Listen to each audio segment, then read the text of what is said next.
Today we've got here talking about the new Indo-Pacific Strategy Report that DoD put out just a few weeks ago at Shangri-La.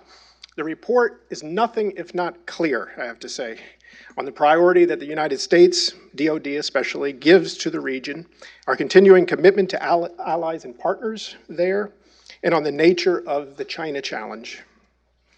We've needed this for a really long time now. I think you have to credit the president. President Trump is the boss, but there's so many people involved in this process, so many people involved in drafting the report, making it happen, working out the compromises that are necessary. And I think in that regard, a lot of credit has to go to Randy and his team for making this possible. It's probably not a coincidence that the lack of clarity in the U.S. approach to the region coincides with Randy's departure from government service at the first Bush administration.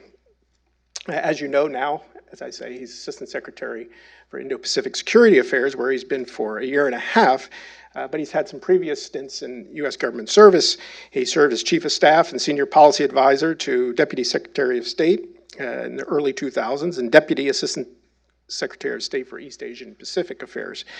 He also worked in the Office of the Secretary of Defense back in the 90s. I should mention his role and leadership at Armitage International and at Project 2049 as well when he was out of government service, and his service in the U.S. Navy, including in the first Gulf War. Bottom line is, in or out of government service, Randy knows his way around, and as his friends know very well, his heart and his mind are in the right place, and his energy, his Armitage-like energy, is being deployed in the right way. So we're really lucky to have him at DoD, and we're really fortunate to have him here today at the Heritage Foundation to talk about Indo-Pacific strategy.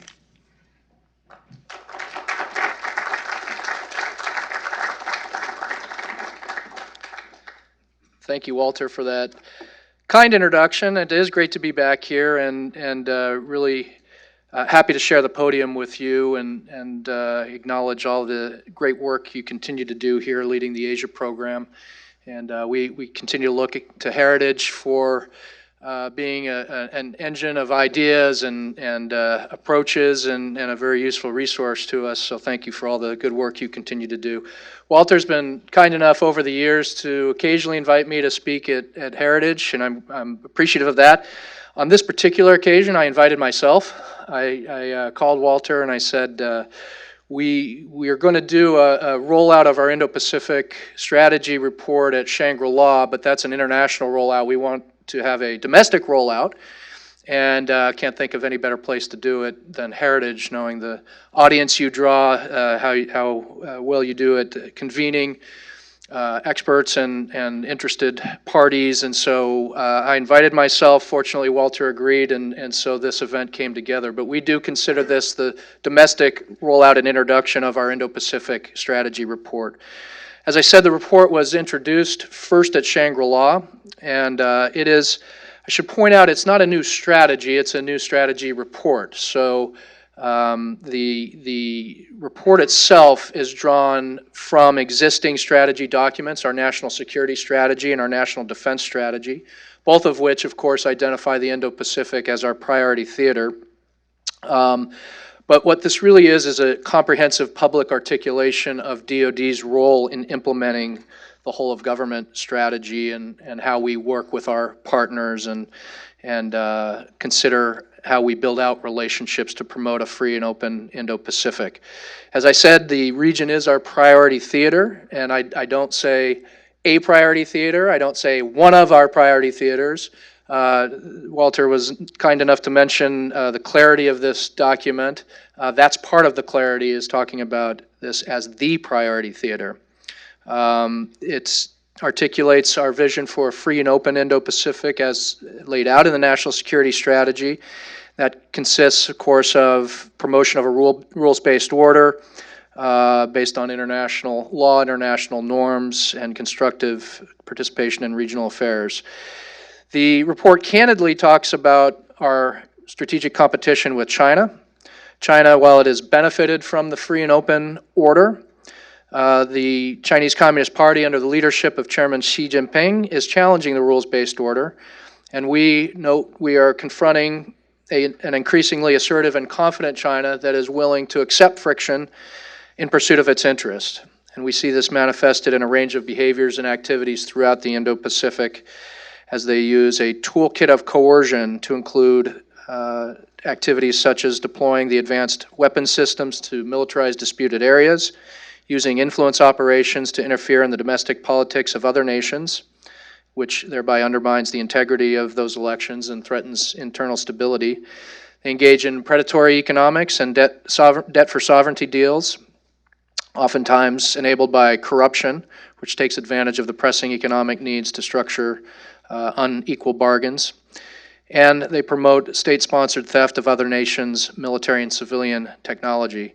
Ultimately, the CCP seeks to expand the reaches of its state-driven model and transform the rules-based order toward one that's more favorable to its authoritarian governance model.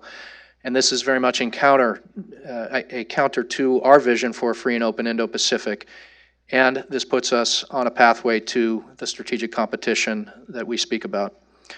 And this matters because if the CCP's authoritarian approach were to become ascendant, it could weaken regional and global sovereignty of countries and potentially lead to a loss of access to the global commons.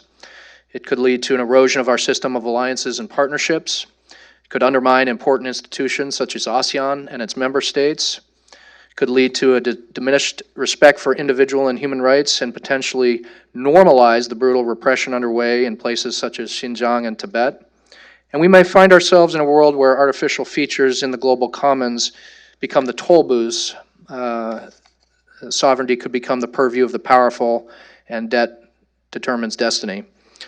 Just in the past weeks, we see how the region is not what China has called for in its vision of common destiny, as demonstrated by the protests in Hong Kong. The people of Hong Kong bravely spoke out against the controversial extradition bill because they knew it could potentially expose them to China's justice system and further erode their judicial independence.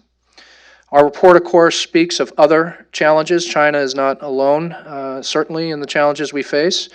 Our report talks about Russia's actions to undermine the rules-based international order, the rogue and dangerous behavior of North Korea, the backsliding toward illiberal governance in countries such as Burma and Cambodia, which challenges norms related to human rights, religious freedom, and dignity, the persistent and evolving threats by non-state actors and terrorist organizations, and we've seen far too many attacks, particularly in Southeast Asia and South Asia. The emerging threats across a range of new domains, such as space and cyber, and other transnational threats, such as natural disasters and the impact of climate change. Chinese ambitions, however, are particularly pressing. Let me also be clear, as our report points out, a competitive strategy with China is not meant to lead us to conflict. A competitive strategy is defined as a deterrence strategy to prevent conflict going forward. In fact, while we compete vigorously with China, our military-to-military contacts continue and are aimed at reducing risk and promoting international norms and standards. We will cooperate with China where our interests align while competing within a rules-based framework where our interests diverge. Now, sometimes we're told, particularly in the region, that countries don't want to choose. The region doesn't want to choose between China and the United States. They don't want to be put in an uncomfortable position. And we're clear in the report. We're not asking the region to choose between China and the United States. The strategy itself is inclusive. China is welcome to participate in a free and open Indo-Pacific and the values it entails. We recognize the interdependence of security and economics and that expanding prosperity is vital for all in the region. And the U.S. does not want any country to have to choose or forego positive economic relations with any partner, China included. Rather, the questions we are asking the region are, can you choose respect for sovereignty and independence of all nations, large and small? Can you choose peaceful resolution of disputes? Can you choose free, fair, reciprocal trade and investment, which includes protections for intellectual property? Can you choose to support adherence to international rules and norms, including freedom of navigation? If you could choose those things, all of which we believe are near universal and enduring and inclusive principles and values, You can set aside choosing between the United States and China because you'll be with us in promoting this vision. As Walter stated in a recent article on the report, at the end of the day, quote, "It's about defending an order that benefits all states concerned." So we're now in an implementation phase of this strategy to uphold a free and open Indo-Pacific. The department is operationalizing our vision by investing in what we refer to as the 3 Ps: preparedness, partnerships, and promoting a networked region. When we talk about preparedness, we mean having the right capabilities in the right places to respond to crises and to compete with and deter near-peer competitors. As part of our broader department-wide modernization, we are increasing investments in contested domains like cyber and space while preserving our advantages in undersea warfare, tactical aircraft, command and control, and missile defense to ensure the commons remain open to all in the Indo-Pacific. As I said, we don't seek conflict, but we know having the capability to prevail is the best way to deter conflicts. We want to ensure that no adversary believes it can successfully achieve political objectives through the use of military force. The second P, as stated, is the partnership and alliance pillar. Allies and partners are important to our access to the region. We're an Asia-Pacific country, but not largely a resident Asia country. So we are very dependent on partners and allies to bring capabilities to bear themselves to help address regional security challenges. And we're dependent on partners and allies for access to the region, basing, diversification, and dispersal opportunities. And this all helps us as the region is increasingly contested. In fact, a core U.S. advantage is the strength and diversity of our alliances and partnerships, which are critical to our ability to project power worldwide and to maintain a free and open international order. This is where we find most opportunities for cooperation in the region. Our national defense strategy identifies America's alliances and partnerships as the crucial and durable asymmetric advantage that no other country can match. DoD is looking to strengthen both the treaty alliances we have, including important partners like the Philippines, as well as our non-treaty but very significant defense partners such as Singapore, who we work very closely with. And this list would also include emerging partnerships with countries such as Indonesia, Vietnam, and our major defense partner relationship with India. I might note with the Philippines, we have 280 bilateral defense activities planned for 2019 alone. Our flagship exercise, Balikatan, this year incorporated 5th-generation F-35 fighters for the first time.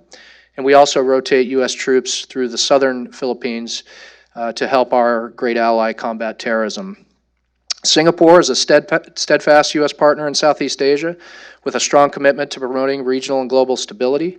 Singapore is our only major security cooperation partner in the region and provides valuable access to U.S. Navy ships and U.S. military aircraft whose presence contributes to security and stability in the region.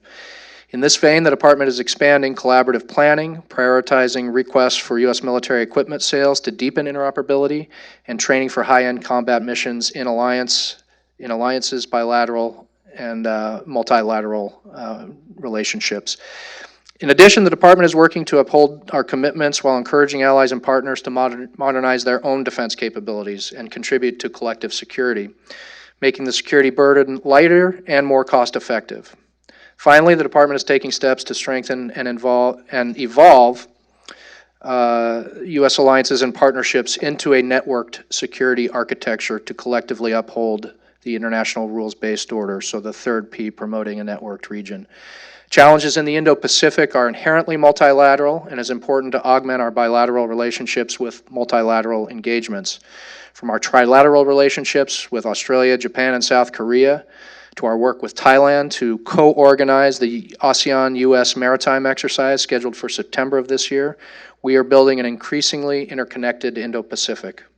Another example is our work in the Indo-Pacific through the Maritime Security Initiative, which enables capacity building efforts in the region. MSI focuses on building partners' maritime capacity and authorizes the provision of training, equipment, supplies, and small-scale construction to our partners such as the Philippines, Vietnam, Indonesia, Malaysia, Thailand, Sri Lanka, and Bangladesh. We aim to enhance our partners' capabilities to sense, share, and contribute to maritime security and maritime domain awareness to create credible regional maritime picture and to retain their freedom of maneuver. The Association of Southeast Asian Nations, or ASEAN, also plays a key role, and we note in our report that ASEAN centrality is key to the future of stability in Asia, and it's important that ASEAN speaks with one voice to promote a rules-based order and international law and norms. The department also continues to cultivate intra-Asia security relationships, some of which we are not formally a part of, to promote the same shared values. Examples would include Indonesia proposing trilateral coordinated operations with Malaysia and the Philippines in the Sulu Sea, India hosting Japan and Australia for its first ever high-level trilateral dialogue in New Delhi, Sri Lanka outlining a vision to become a regional hub in the Indian Ocean for logistics and commerce, and Singapore's long-standing Maritime Information Fusion Center, and India's inaugural Fusion Center to facilitate information sharing and enhancing maritime security. To conclude, the Indo-Pacific is our priority theater, as we state in the document. We are where we belong, and we're investing in the region and with the region. The unfolding long-term strategic competition with China is the defining challenge of our generation and will likely remain so beyond. We remain committed to our vision for a free and open Indo-Pacific, which is affirmative and inclusive of all countries, China included, that support common and enduring principles. The United States, along with our like-minded allies and partners, will remain fully engaged in the Indo-Pacific. We'll continue to work closely with allies and partners and regional institutions such as ASEAN to ensure that the rules-based international order, not coercion or force, dictates the future of this vital region. With that, I look forward to hearing your thoughts and welcome your questions, comments, or criticisms. Thank you.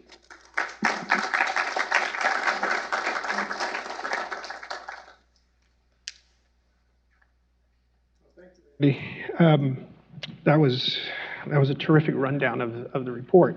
I was particularly interested to hear you emphasize ASEAN centrality, and the reason less so to do with ASEAN centrality itself than the fact that there's so much continuity in the report.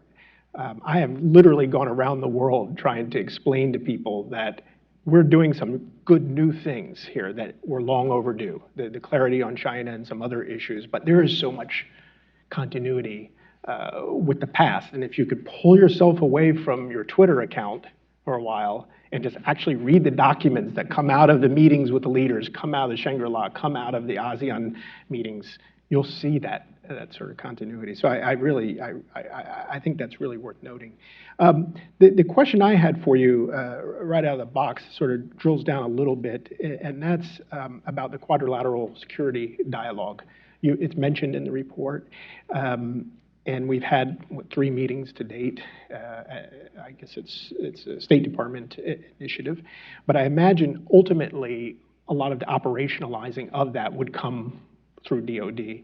And so I wonder if you could just comment on what you think the future implications are for the Quad, for real cooperation between the 4 partners. Sure, thanks.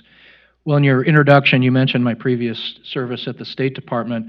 For me, the Quad was actually born on December 26, 2004. That was the date of the great tsunami in Southeast Asia.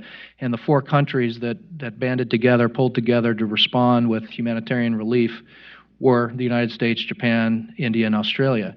And the reason was because a combination of shared values, we felt an obligation and an interest to respond.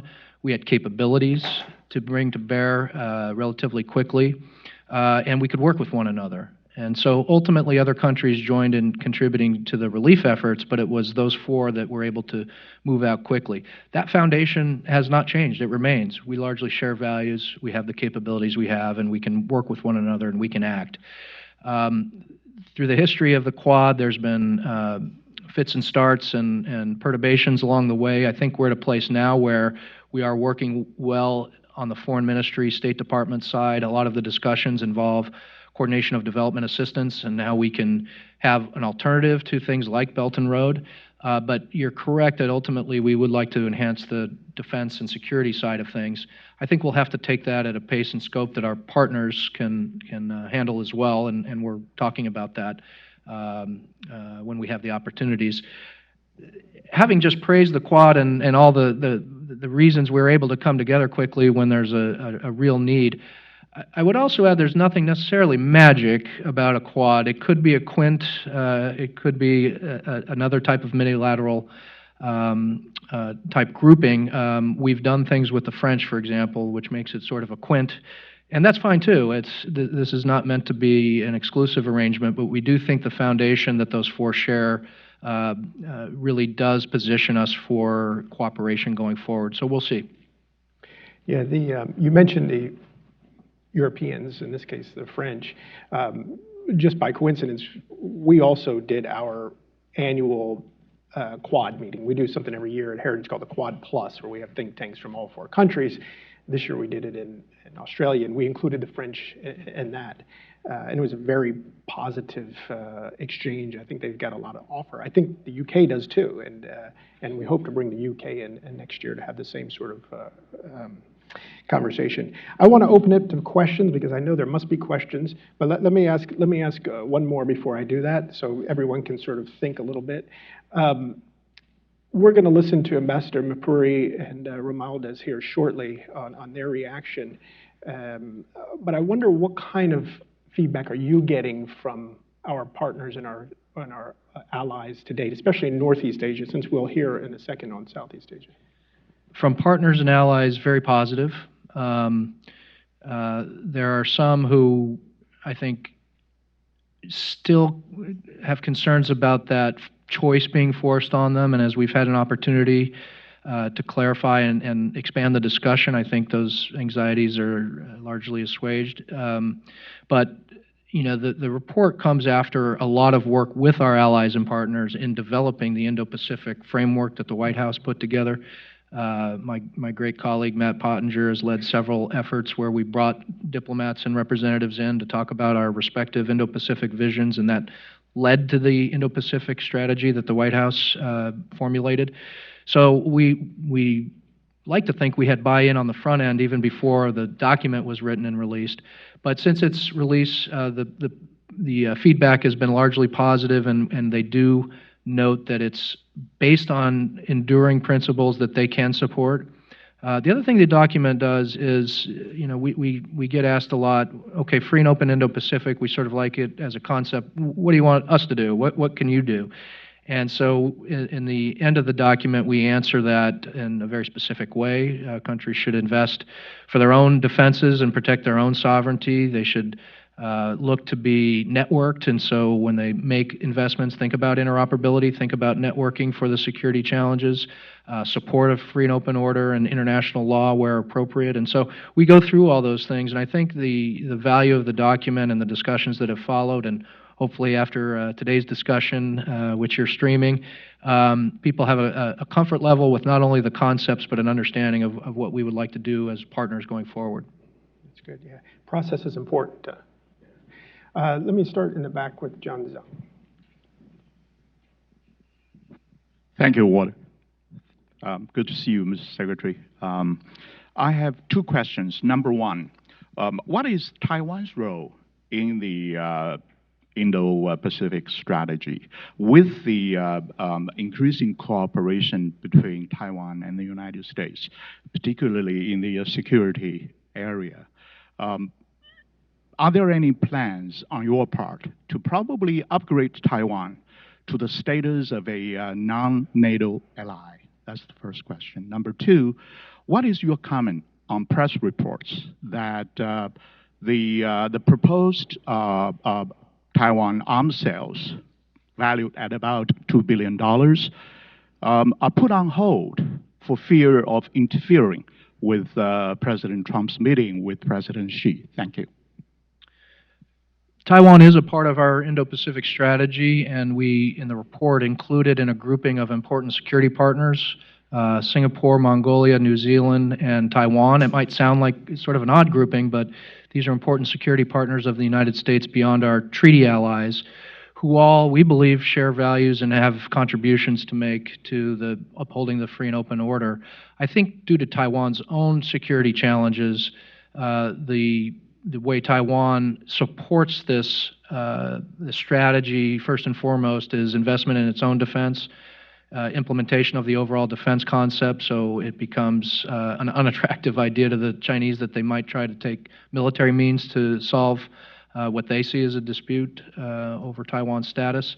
So we're working very closely with Taiwan as a security partner under the Taiwan Relations Act to make sure that Taiwan does have those capabilities. I don't have anything particular to say about your specific question about that non-NATO allied status, but I can tell you that our security partnership is very strong, and we very much have an eye on the evolving threat.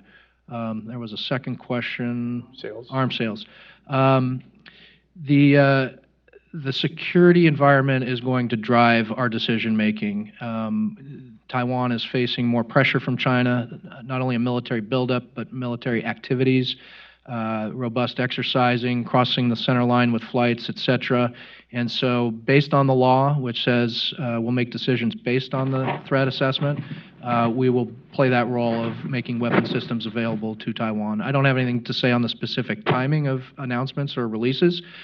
We have talked about a more normal process, making Taiwan a normal FMS partner, foreign military sales partner, and we're committed to that. So the idea that things will be bundled and bunched and waiting for political openings to do things, we're setting that aside, and we're going to treat Taiwan as a normal security assistance partner. Great, thanks. Jeannie. If you could just, wouldn't mind, get to the question relatively quickly. Thank you. I'm Jeannie Nguyen with Voice of Vietnamese Americans. Thank you for presenting the strategy. You emphasized the values and the rules, in particular the case of the South China Sea. The past weekend, the ASEAN have met, and there is an effort to push forward the COC, the Code of Conduct. There is concern that China will cause and make the COC in China's favor to block off other international interference. So the question is both for you and for Mr. Lohman regarding the UNCLOS. Since this is the Heritage Foundation, would you recommend our Senate ratify the UNCLOS to support the order, the rule base, not only for the South China Sea, the Indo-Pacific, but also for the Alaska in the future and many other things? For the Secretary, if there is an UNCLOS to form and passed, and if we're able to, if Vietnam and Thailand and ASEAN was able to stand firm on the international laws, would the U.S. and the Quad and the international community come in if there is violation of the COC? And especially the PCA verdict had clearly stated China had no rights in that region. And up until recently, China continued to harass the fishermen in the Philippines and had done many other things. Is there anything that we can do to at least saying that we are enforcing the law? Thank you. Terrific. Thank you. I have no trouble believing that China will try to shape the code of conduct to suit its interests, and I think we have a watchful eye toward that. We're not opposed to a code of conduct that does what these efforts should do, which is to promote safety of operations, uphold international law, and make the operating environment a welcoming one for all the activities that should take place in the global commons. Again, I am suspicious of China's motives, but we have confidence in our ASEAN partners to handle that through negotiations.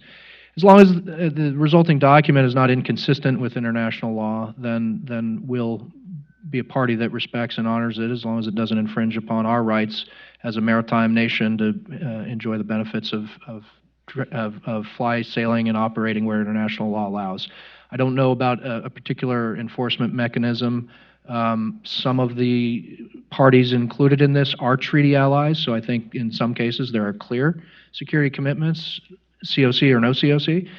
In the case of being an enforcer or an outside enforcer, I think we would take the view that international law that exists is how we would view violations or challenges to international law. Well, I'm not going to respond long because I'd rather reserve the time for questions. But it's interesting because you've been asking me that same question for about 10 years. And this very short answer is no. That's it. Other questions right here. Hi, Lars Elliman with Foreign Policy. Thanks for being here, sir.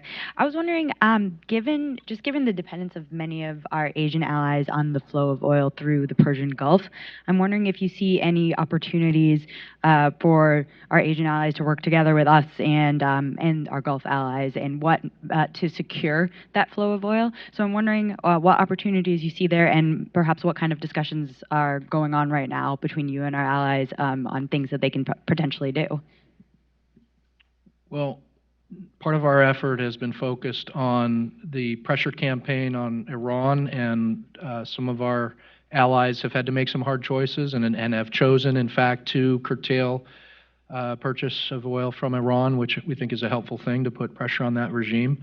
If it came down to operational needs and who could bring capabilities to bear, that's something that would be an individual sovereign decision on the part of our partners and allies that are primarily focused on Indo-Pacific challenges. But I think we have a good history where contributions have been made in the past. Several of the countries made major contributions in Iraq, for example, which I understand is not what you're asking about. But at one time, South Korea had the third largest contribution in Iraq after the U.S. and the UK. So what I'm suggesting is when there are out-of-area challenges, our allies in the region have responded in the past. So we'll see if those types of needs arise based on how things go with Iran and the security situation in that region. But I think you rightfully point out the interests are shared among many of our important Asian partners, given their dependence on that region for energy. Our discussions are primarily focused on the pressure campaign, and we're, of course, very attentive to the security environment and how those challenges might evolve, and we're in consultation with our allies about that, but I don't think we've gone to the level of detail on operational requirements that you're asking about. We've got a lot of questions. Let me take three, and maybe there's some themes here that Randy can respond to, so we get as many as possible. Chia Cheng with United Day News Group Taiwan. I have a question about U.S. and Japan. President Trump again questioned about the U.S.-Japan military cooperation. Today, he said, if U.S. is attacked, they can watch on a Sony television. I just wonder, do you expect the Trump administration to make any changes on U.S.-Japan cooperation, such as ending the defense treaty? Thank you. Other two more. Yeah, right behind. Hi, I'm a reporter from Shenzhen Media Group. Thanks for being here. So you mentioned that Chinese is now exclusive from the Americans' Indo-Pacific strategy. So far, what views do you think in which the two countries can engage into cooperation? Thank you. Gentlemen, yes.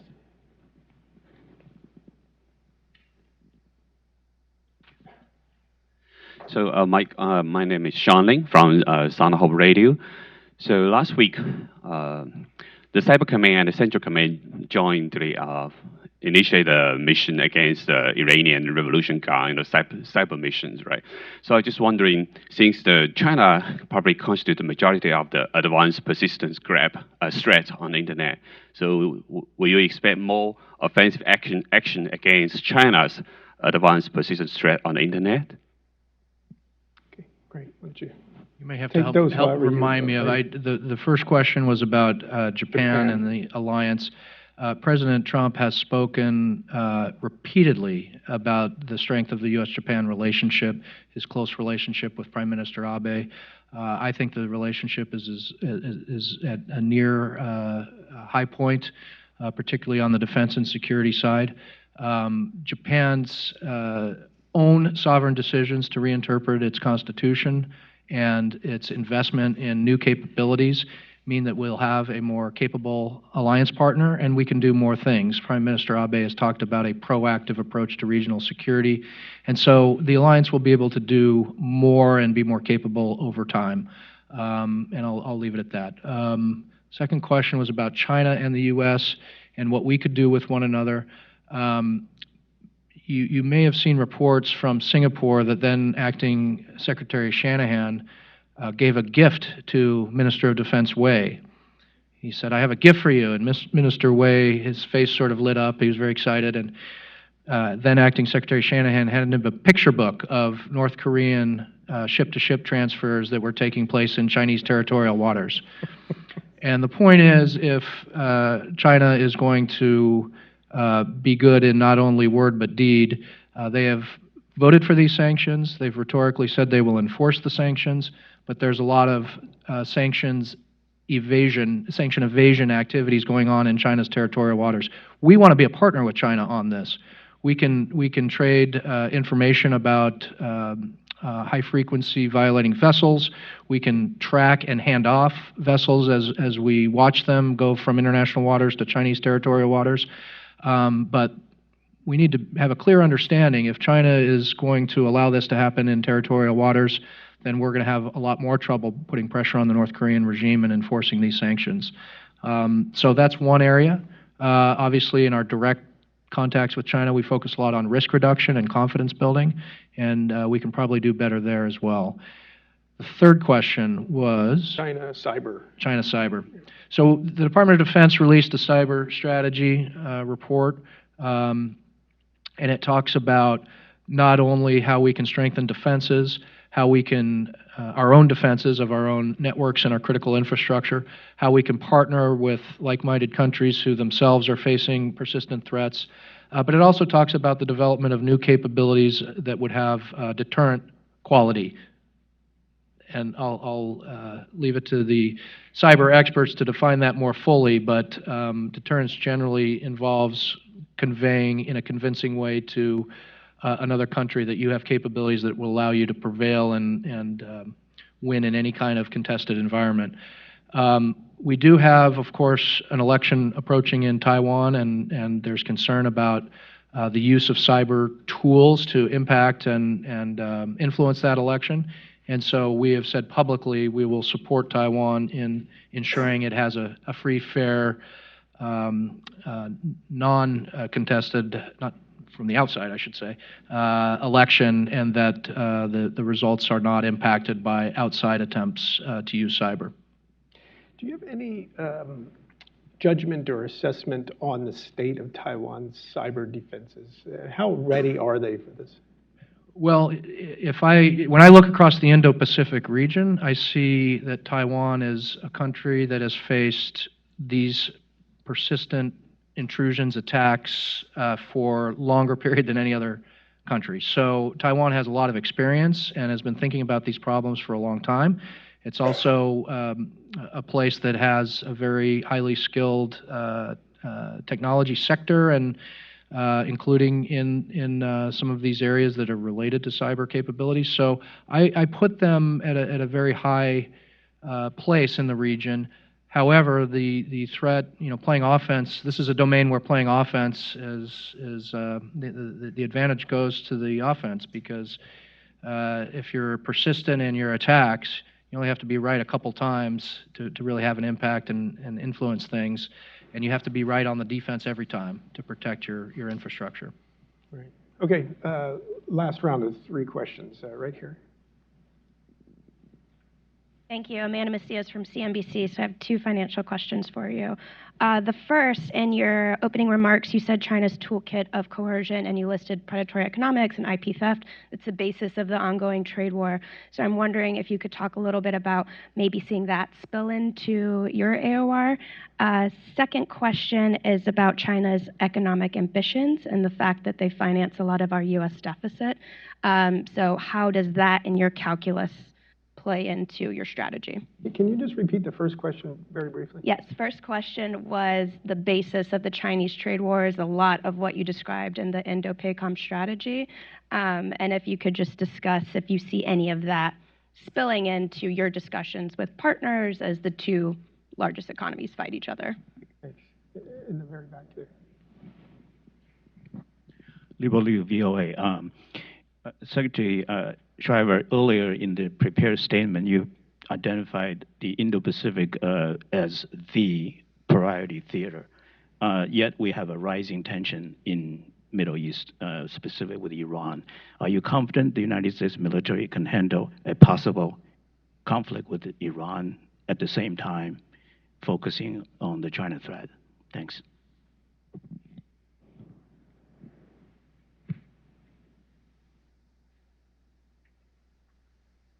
Hi, my name is Sang-min. I'm from the Radio Free Asia. It is reported there has been behind this meeting between DPRK US to restart the working level negotiation to prepare the third summit. So can you elaborate on that meeting? And second one is that you mentioned about UN sanction are enforcement to the against North Korean illicit ship to transfer, and the U.S. Coast Guard dispatched their cutter to the strengthen to the West Pacific area. So do you have any update about that activity in the West Pacific area? Update about activity of your operation to against North Korea illicit ship to ship transfer.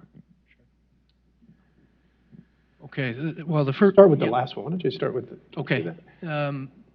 So we continue this effort primarily through Indo-Pacific Command, and we have a coordination cell that Indo-Pacific Command runs, but the assets are largely based in Japan, so Japan is a very vital partner in this.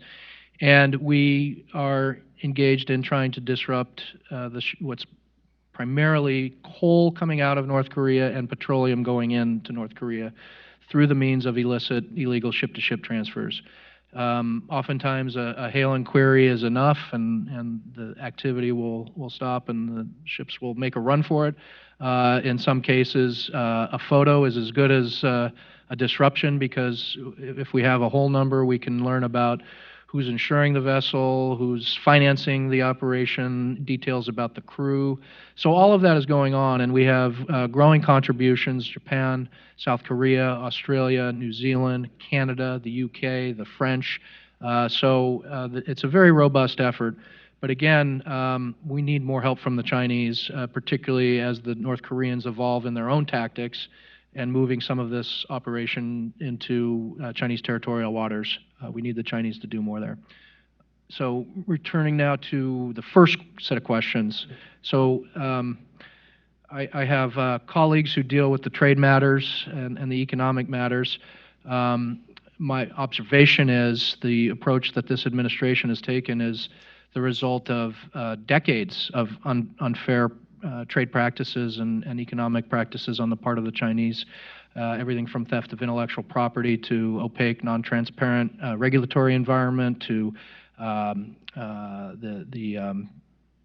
theft of intellectual property, as I mentioned. So currency valuation, there's all kinds of things that have been going on, not for a year or two or five, but decades. And so this administration has taken a more confrontational approach. I think the president has been clear. He would like to work this out and do a deal, and I think this will be a major topic of discussion in Osaka. We'll see how that goes.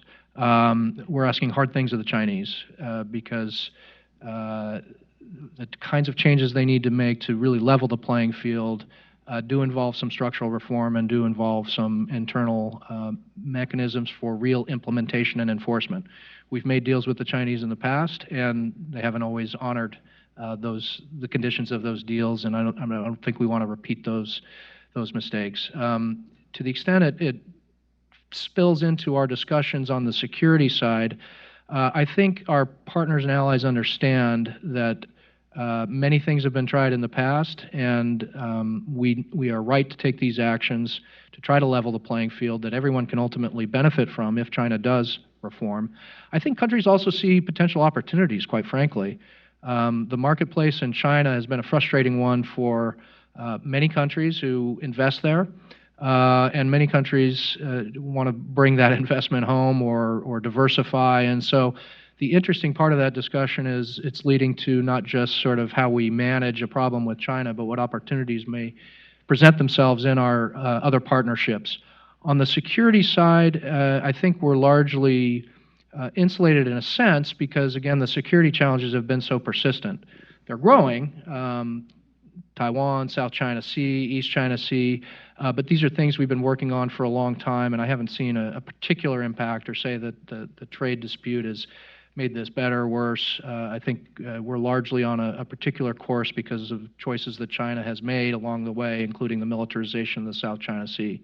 Second part Last of one it. was, well, it was about the deficit. Oh, the deficit. And debt. But I think you covered that Yeah. in terms of economic issues. Yeah, well, I mean, you know, the Chinese are making this investment not as a favor to us. It's the best place for them to put the National Reserves holdings that they have. If they choose otherwise, they've got to find a way to, they got to put that money somewhere, and so there'd be a transactional cost for them. There's all kinds of problems it would create for them. So this is not necessarily, as it's often described, as some great lever China has or leverage that China holds over us. This is developed because it's been mutually beneficial. If China decides to see it as a tool that they want to use and wants to pay that transaction cost and invest elsewhere, I'm confident we have other ways to deal with our deficit. The best way would be to end our deficit and deal with our debt, but we have other ways to deal with that. And the last question was about Iran. Can we fight two wars at once? Well, if it came to it. Look, the president's been very clear. He doesn't want to fight. He doesn't want a war with Iran. He doesn't want to fight Iran. The tensions are, I think, a result of the fact that our pressure campaign is working. They do feel real economic pressure. Previous comment, other allies are coming along and themselves reducing the import of oil, so they're feeling real pressure. But we don't want a war. The president's been clear on that. And so our hope is we don't have to make that trade-off. But if we find ourselves in a position where we have to take action, yes, I'm confident we can do and manage both. Well, thank you, Randy, for making us the site of your rollout. This has been very enlightening and overdue. Glad to see such a robust report and discussion of it here. And there's a lot more to talk about, I'm sure, in the months and the couple of years to come, and maybe beyond that. So thank you very much for coming here. Please join me in thanking Assistant Secretary Schriver for joining us. Thanks a lot. Well, now I'd like to ask Ambassador Mapuri and Romualdez to come up to the stage for discussion.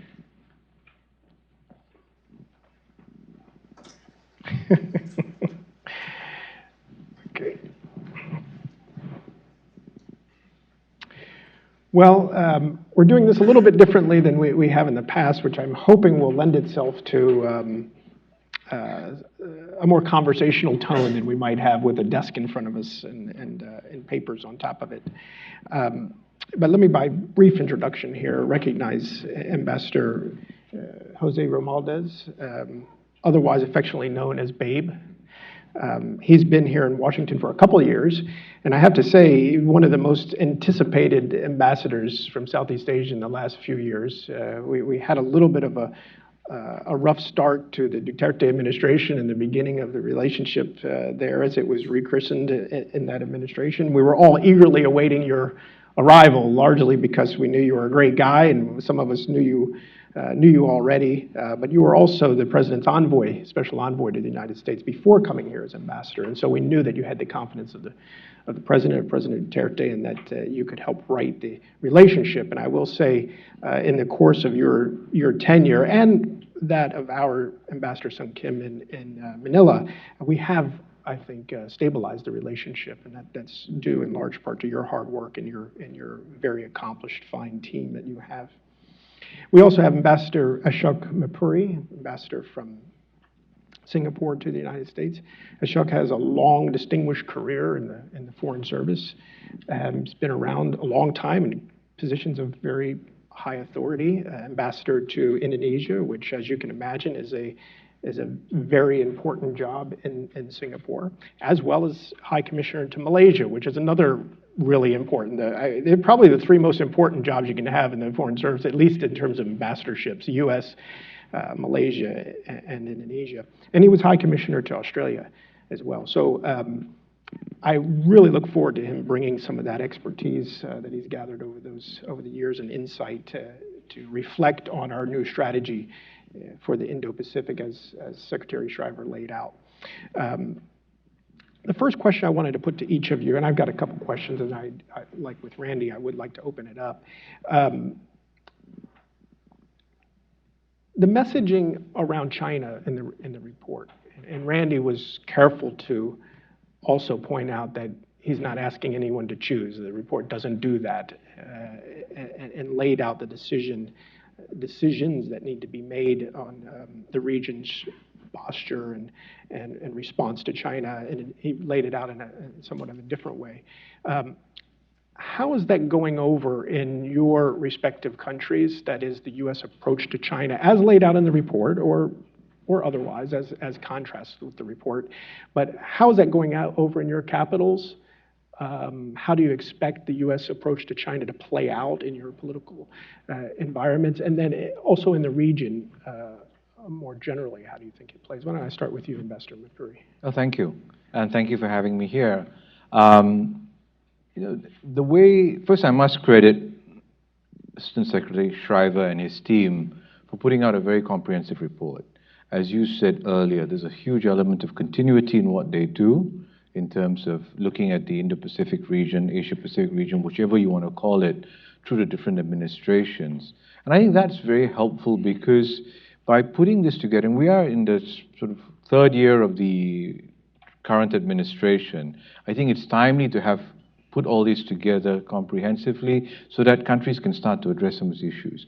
Now, China becomes a very important point to focus in the report, but as a defense organization, if you look at the report, there's also references to dealing with Russia, North Korea, and other threats. So they have identified quite rightly as a defense organization that you need to prepare for various kinds of threats if you're looking at the Indo-Pacific region. China, of course, is the key point that he raised just now, and you've asked that question about that. At the Shangri-La Dialogue, where the Indo-Pacific report was rolled out, my Prime Minister gave the keynote address. And in his keynote address, he looked at US-China relations as probably the most anxiety-causing issue for the whole region. And that's where that uncertainty comes in for the region, because for the region, we've always enjoyed a very long-term presence of the United States. They have been there since the Second World War. And we also benefit from a very large economic presence of China, geographical and economic presence. So that the region of Southeast Asia in particular is in that confluence of the competition between the US and China. So our view is really, how do you build up trust between the two? And he did speak, Assistant Secretary Schriver did speak of looking at opportunities where they can continue to work with China, because it is really trying to get that strategic trust back between the two countries, whether it's on the trade issue, but it's also going beyond the trade issue. There are many areas in which there are some uncertainties, whether it's competitive, whether it's a strong rivalry, that need to be addressed. So the region looks at this almost with some concern. The ASEAN leaders just met over the weekend in Bangkok. The issue kept coming up again about how do we manage in a world of US-China competition. And in a way, we want them to resolve these issues, whether through trust, whether some trade deal, so that we can get back onto the main focus of ASEAN and the region of economic cooperation and development. It's too bad that so much of the discussion has boiled down almost ad nauseum to this question of which side to choose.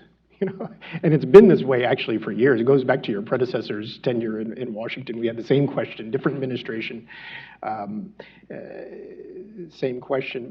But doesn't it really boil down to a series of decisions that you make? I mean, yeah, you can say on the one hand, we're not asking you to make a choice, and that's true. We're not asking a big geopolitical choice, which side do you want to be on? But there are a series, dozens of questions that cumulatively add up to you making a choice, right? And so does that figure into the way you approach each issue, say whether it's 5G or the trade issue or new deployment of US forces, that sort of thing? Well, yes and no. Yes, cumulatively, you have to make up choices, and every day people look at the balance and say, okay, country X is making a particular choice in that particular direction because that's what the balance looks like, and country Y is making a choice in that particular direction. But that dynamic changes as well.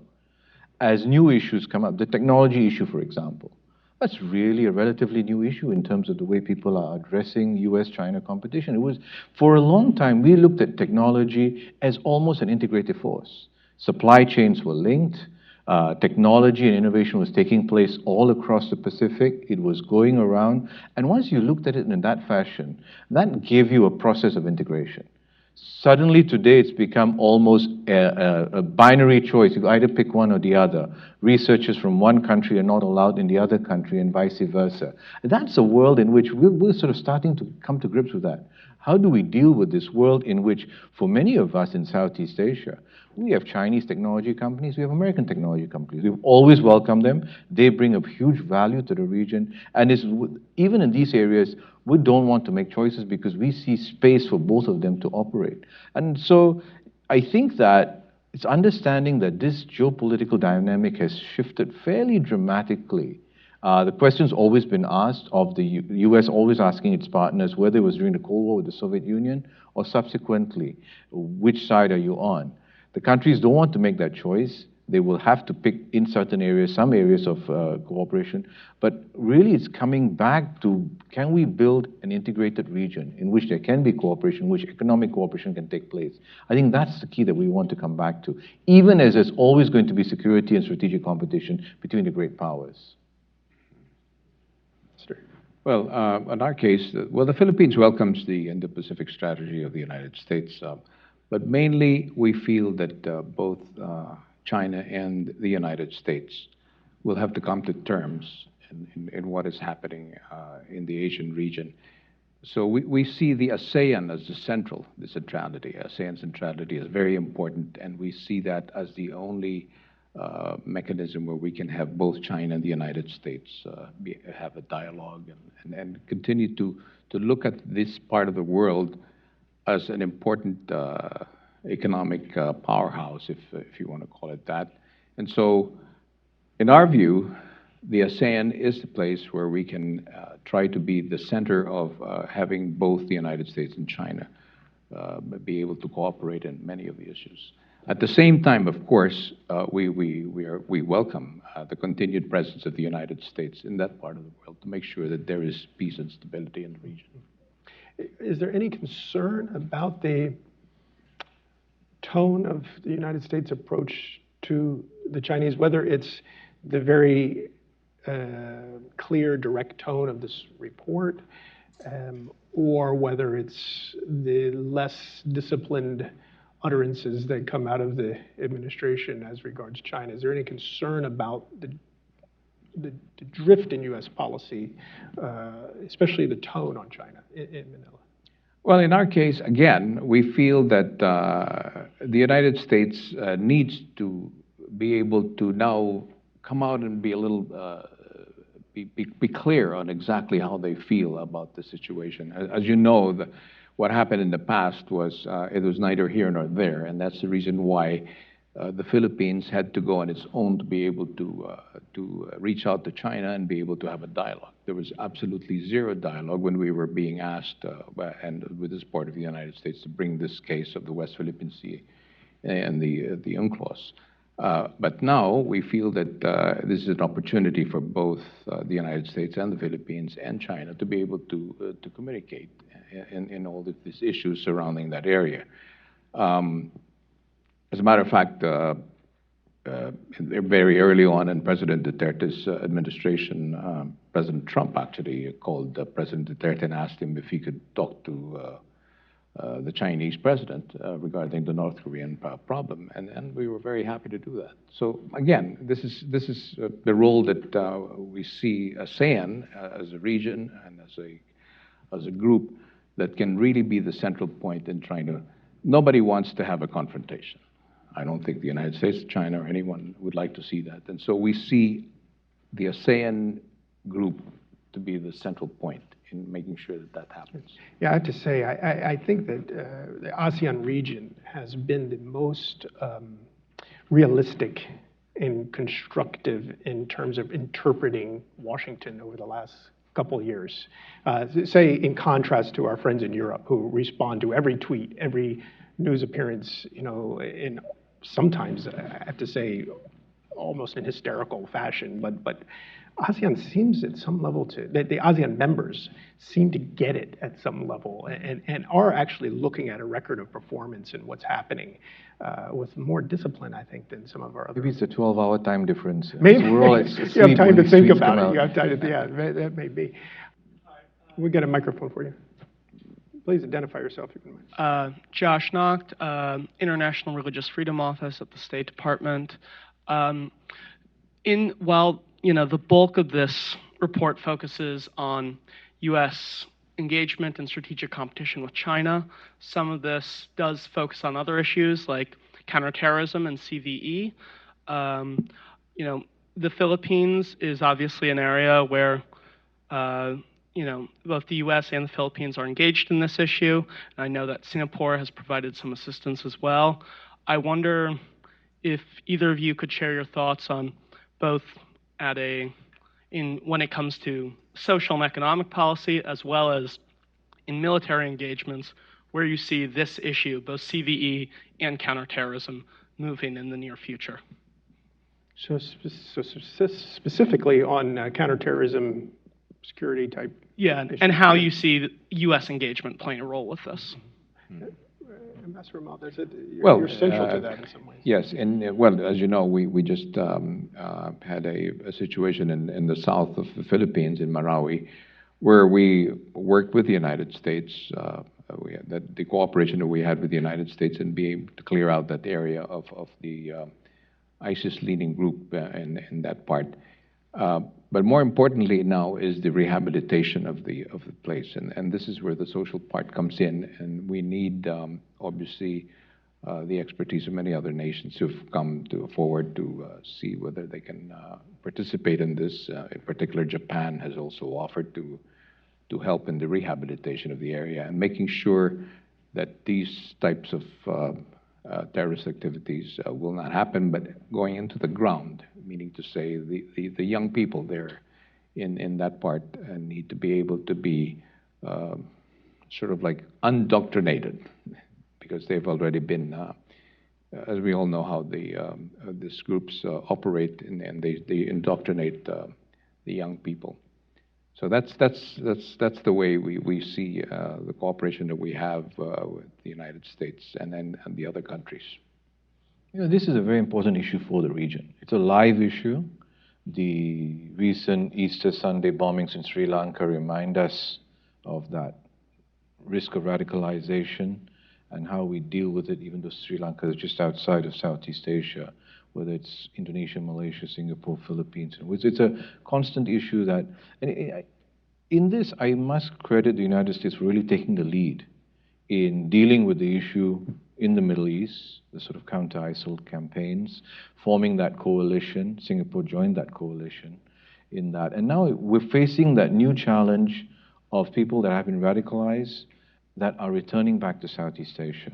And again, I think cooperating with the United States is quite critical as we ourselves in the region organize ourselves better in terms of information sharing around this, what we can do together, where we can identify people who have been radicalized and are coming back. And as Ambassador Malda says, that whole campaign of de-radicalization is quite critical as well, as you have these people coming back. And this is an ongoing issue. It's not just ISIS. Before that, we went back to Al-Qaeda, dealing with these issues. It's a constant challenge in that region that all the countries have to deal with together.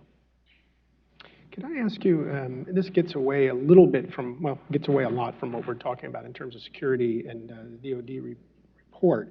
If we just stipulate that, okay, the report is good, it's very positive from my perspective. I've written on this publicly, so you can see my comments. I think it's great with a couple tweaks here and there. It recommits the United States to the region. It outlines the U.S. Priority there. Everything else, that's all good. What I find myself trying to explain to people quite often is that as good as that is not even half of the battle in Southeast Asia in terms of priorities for the region. That security issues are important, and they are important limitations in some ways, but that the name of the game in Southeast Asia is really on the economic side. One, I wonder if you agree with that. I assume you do, but I wonder if maybe you could give your view on that. But more generally, what do you think about the U.S. current economic engagement of the region? Well, for us, we would like to see really this so-called trade war between the United States and China be resolved as soon as possible. We see that, in our view, it is something that probably was bound to happen. Obviously, there's been a lot of issues between China and the United States on trade, and again, following the rules-based type of system. But it's important that this trade war must come to an end at the soonest possible time, so that we can work together in making the ASEAN region, because obviously we have economic relations. The ASEAN has very strong relations with China, and having this trade war sooner than later will probably affect us, which it already is, as a matter of fact. There could be some fallouts, like maybe there are some American companies that are moving out of China and going into Vietnam or the Philippines, or maybe even in Singapore and other parts of the world, parts of Asia. But at the end of the day, this economic situation between the United States and China hopefully will be resolved soon. And what about on the positive, more proactive side? Where is the U.S. on that, in your opinion? Say, like a bilateral agreement with Philippines, or re-engaging the region in a multilateral way.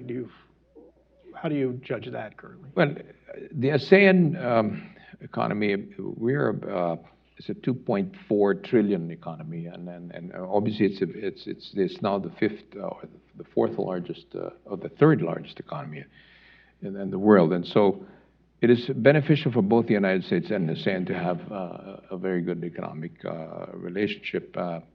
And so I think that the way we see it is that we have to have a continuing relationship between ASEAN and the United States and China, again, because they're part of the Asian region, so that we can all prosper and have the same kind of vision that we have for our economies.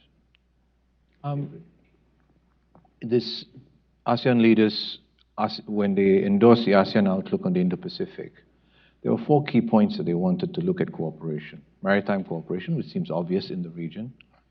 The connectivity, which is really an economic conversation around getting better connectivity in the region. The sustainable development goals, largely an economic conversation, and other areas of economic conversation, smart cities and things like that. So 3 of the 4 areas in which they are interested in looking at this ASEAN outlook on Indo-Pacific are really economic. And we'd like to see the U.S. find its role in that as well. There have been a number of things that the administration and Congress has done. The BUILD Act came out, and that's put some infrastructure, focus on infrastructure. But I don't think in many ways they've really sort of completely focused on Southeast Asia as an economic partner. It's a matter of priorities, and the administration's first priority was obviously to deal with bilateral trade deficits, and the largest bilateral trade deficit is with China, and that's taken up a lot of time for USTR. Then they're looking at other free trade agreements, say with Japan, maybe with the Philippines, maybe with Vietnam, looking at the EU. That Southeast Asia as a group does not feature that prominently. Obviously, the first thing they did when they came into office was step away from the Trans-Pacific Partnership. The remaining members of the TPP, now we call it the CPTPP, or the TPP-11, under Japan's leadership actually went ahead, and we've put that into force already. So it's been ratified by a number of countries. It came into force earlier this year. So we are carrying on our own processes of economic integration. The other thing that the ASEAN leaders spoke about over the weekend was reinforcing the urgency to get the RCEP done, the Regional Comprehensive Economic Partnership. We're almost there. There's one or two countries that have just had elections that need to sort of recommit to this. We were hoping to be able to do this under Singapore's chairmanship of ASEAN last year. Now the Thais are hoping to do it, plan to do it by the end of this year to get that going. So the region is focused on economic cooperation. The US is not part of RCEP. The US is not part of CPTPP. There are the bilateral engagements that the US is doing with their partners. How can we get the US, I think it's a valid question, how do we get the US back into this multilateral framework? Whether it is globally in the WTO, whether it is regionally, because the region does look at economic cooperation, economic integration as really the key to future success, of the key of future peace and stability coming around that. It is one thing to have a strong military presence. It's also quite important to have a very innovative and entrepreneurial economic presence as well. Is there the bandwidth in the region to handle a new big initiative from the United States? You've got RCEP, you mentioned, you've got CPTPP and new entrants into that. You have maybe on the occasion of finally settling the EU-Vietnam agreement, they mentioned the possibility of an EU-ASEAN agreement. So there's some more taxing of bureaucrats and leadership's time. Does the region have the bandwidth if the United States came tomorrow and said, we want to join CPTPP or we want a US-ASEAN trade agreement? Is it a priority for the region? Yes, we have the bandwidth. We put everything else aside for the Oh, US. okay. Well, that's have no doubt about that. I mean, yes, we do have the bandwidth. And in some, it may not necessarily involve all 10 ASEAN. For example, the TPP was 4 countries that pre-selected themselves, Vietnam, Brunei, Singapore, and Malaysia, saying we're going ahead, leaving a roadmap behind for others to come behind. So some things may not necessarily involve all 10. But I think if the US came tomorrow and said, we want to do something, we will clear the decks and make sure that there's a very strong response, positive response to the US. No one will turn the US away. Because I think that balance of the US engagement in the region has to be both security and economic. That's what creates the balance. It cannot just be one-sided, only purely security. And so that's where I think there will be a very, if President Trump, if he goes to the meetings in Bangkok later this year, says, I want to do something with ASEAN, I think he will find a very positive response to that.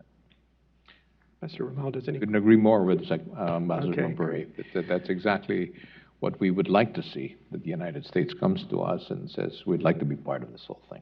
Thank you. Well, with that, let me thank you again for joining us here today. It's terrific to have your perspective. I hope to tap into it on a continuing basis as I have for the last 20 years. But going forward, I hope to hear more of your perspective on these issues, U.S. engagement in the region, economic and political security. Thank you very much. Thank you very much. Thank you.